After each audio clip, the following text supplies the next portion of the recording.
Greetings and welcome to the family.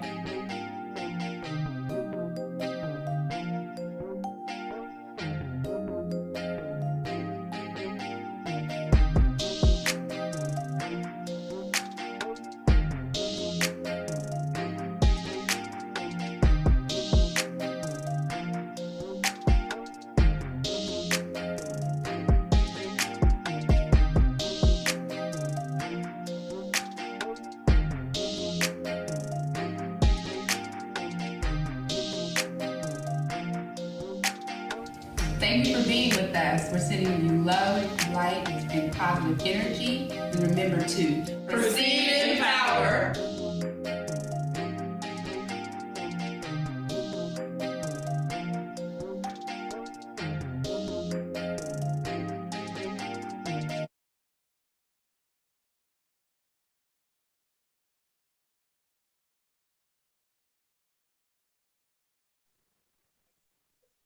Greetings and welcome back. Today we're going to focus on self-care and what it means to us. A few episodes ago, Dr. Sophronia mentioned the self-care wheel and the benefits that she got out of completing actually the self-care wheel. And so we each completed a self-care wheel, and we're going to talk about what our self-care looks like for us and how we are interpreting the results and what it means for us in our lives and any shifts that we may want to take based on the results of our self-care wheel. And so I'm going to start with Dr. Sophronia. Okay, so thank you, Dr. Kamoya, and I thank you for bringing this technique to me because it really helps me sort of gauge. I don't do it daily, but I try to do it at least once a month to try to see where I am in my feelings towards just different aspects of my life. So with my self-care wheel, it's split into sections, into eighths, and I took half of the wheel and put it for my self-care itself, and then the other half I put towards nurturing relationships. So in doing that, I sort of found that when I scaled where I felt that I was on this wheel, I found that on my self-care and part of my nurturing relationships, I'm really round. So I'm really going there. I'm not at the largest, so I'm not at a 10. I'm more around a 6 or a 5 in those areas. But then on the other side of my nurturing relationships, where I put my family, my work, and my mentorship, I see there's a dip in that side over there. So I have like this, not really a rectangle type shape to my self-care wheel, but it's more of a round on one side and a flat on the other. So how I interpret that is that I need to get my relationships, my nurturing those relationships in those areas up a little bit more so I can be more round in those areas. So how did you look at your self-care wheel, Dr. Riaja? So for my will, I kind of focused on health. And when I say health, I look at all the different aspects of health for myself. So my physical health, my mental health, my emotional health, relational health, financial health, occupational health, and spiritual health. And my process was kind of integrating those parts and how well am I doing, integrating those parts into a whole health aspect. And for me, I felt like some areas I've been really focused on, like my physical health, my spiritual health are probably the two that I kind of focus on the most. And then some of the other ones, not so much. So for me, depending on how I put it on the wheel, it can look very different, but the way I had it on my wheel, it kind of looks like an egg. So kind of like a oblong shaped. So with physical and spiritual being the strongest, and that for just kind of let me know that where I put my focus is really important with regards to health. So when I'm intentional, things integrate better than when I'm just kind of, laissez-faire about things. So it was a very good exercise. Thank you both for sharing. And for me, kind of had a plethora of things around. So I didn't focus on one particular micro area. It was really just looking at everything in my life currently that is important to me. And so gaining knowledge, family, extended family.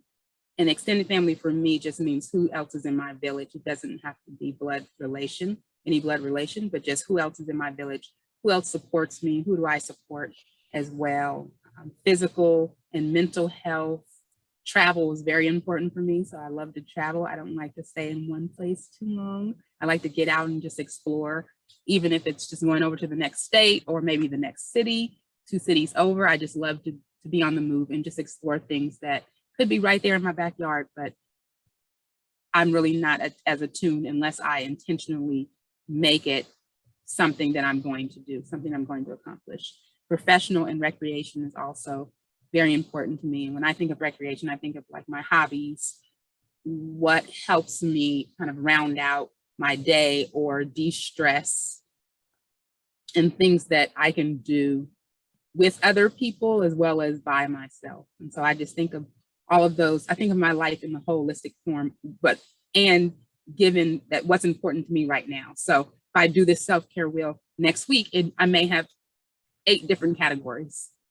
And that's just what's coming up for me in my life. And I think it's very important that, we're 3 different people. We have 3 different perspectives on our self-care wheel. And mine is sort of, I guess, an egg shape-ish, I guess a fatter egg, so more of a circular egg, which just means to me, the way I'm interpreting is there isn't one particular area that I'm paying that's pulling me in one direction or I'm paying more attention to. And so I'm being very mindful of all aspects in my life right now, as much as possible, given that, some may be an 8 while others are a 5. And so that could kind of have, a flatter,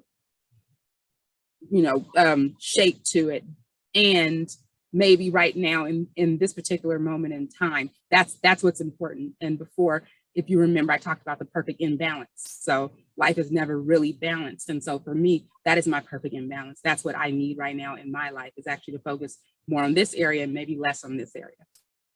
And that's okay. And so when we do the self-care wheels, and I encourage folks to Google self-care wheel, when you do it, you don't have to have 8 categories. You can have 4 categories. You can have 3 categories. It's just whatever you need in your life. What do you need to explore? And it's a really good visual for you to say, okay, wow, I didn't realize I was paying more attention in this area than I was in this area. And maybe that's why I have a little added stress or a little added extra something that I didn't have last week because I wasn't aware of it. So it's a really good visual. I put the dates on mine when I do my self-care wheels. I don't do it as often as I used to. And so I think I do need to get back to that.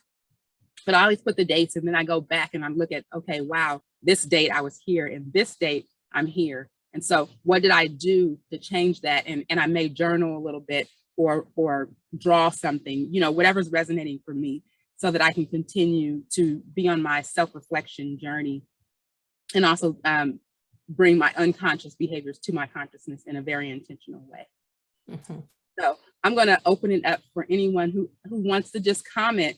If you have any additional comments on your self-care wheel, what is one, or maybe answering this question, what's one thing based on what you see that you want to shift or continue to do well based on your results? And Dr. Sophronia, we can start with you again. That's a great question. I'm looking at my self-care side of my wheel, and that's where I have my mental growth, physical growth, spiritual growth, and rejuvenation. And on that side, I'm pretty much at about 6s until I get to my rejuvenation, where I'm a little low. So I want to bring that up, and not super low, but I'm at about a 4. So I want to bring that up. So what can I do to rejuvenate myself? I know my rejuvenation is basically around nature and water. So I know that I need to go on vacation real soon, or at least I need to go get to some running water where I can sit there and really fill myself up with that very living water that we need to flow. On my nurturing relationships side, I have my family work, mentorship, and church, and I'm a little low at work. So maybe I need to do some work on nurturing relationships at work to make sure that I'm presenting my best self, but I'm also giving my best self to work at this time. So that's what my final thoughts on my little self-care wheel there. So I'm still looking at it and like, oh, okay, maybe I need to do this a little more. Maybe I need to do that. But then again, I look at it and I'm like, you want to know what? I'm fine with where I am, because this is, end of the day, it's my will. So it's how I perceive it. And like you said, Dr. Kamoya, that tomorrow may be different. Next week, it may be different. But at this point in time, capturing this moment, this is what it looks like. Thank you for sharing that. And Dr. Yacha, please share. Okay. I think I need to give my brain a break. I think, throughout the day, weeks, years, it's just a lot of mental exercises that's going on a daily basis, and just a lot to do. And just taking the time to decompress and not have to, think about things, and just be. So I really like what you said, Dr. Sophronia, and you said it as well, Dr. Kamoya, about, traveling. And for me, I absolutely love to travel, and I feel like that's a way for me to allow my brain to just kind of rest and be. So I think that is definitely in the horizon for me. Right. Thank you both for sharing your final thoughts. For me, I'm just thinking about, I think that all of the other areas, but physical health is pretty imbalanced for me. And so really thinking about stepping that up, going on that nature hike, doing the water aerobics, which I so miss. And so getting out of bed early in the morning so that I can hit that water aerobics class at 8 a.m. That is something that I am going to push myself to do beginning tomorrow, actually, if they're offering, I can't remember if they're offering tomorrow, but I will definitely put that on my list to do. So that's something that I'm going to be very mindful of, write it down, set my alarm, do everything I need to do to help motivate myself to move forward in that direction. And so ladies, thank you for a wonderful conversation again. It has truly been a pleasure. And remember that we are sending you light, love, and positive energy, and always proceed in power. Until next time.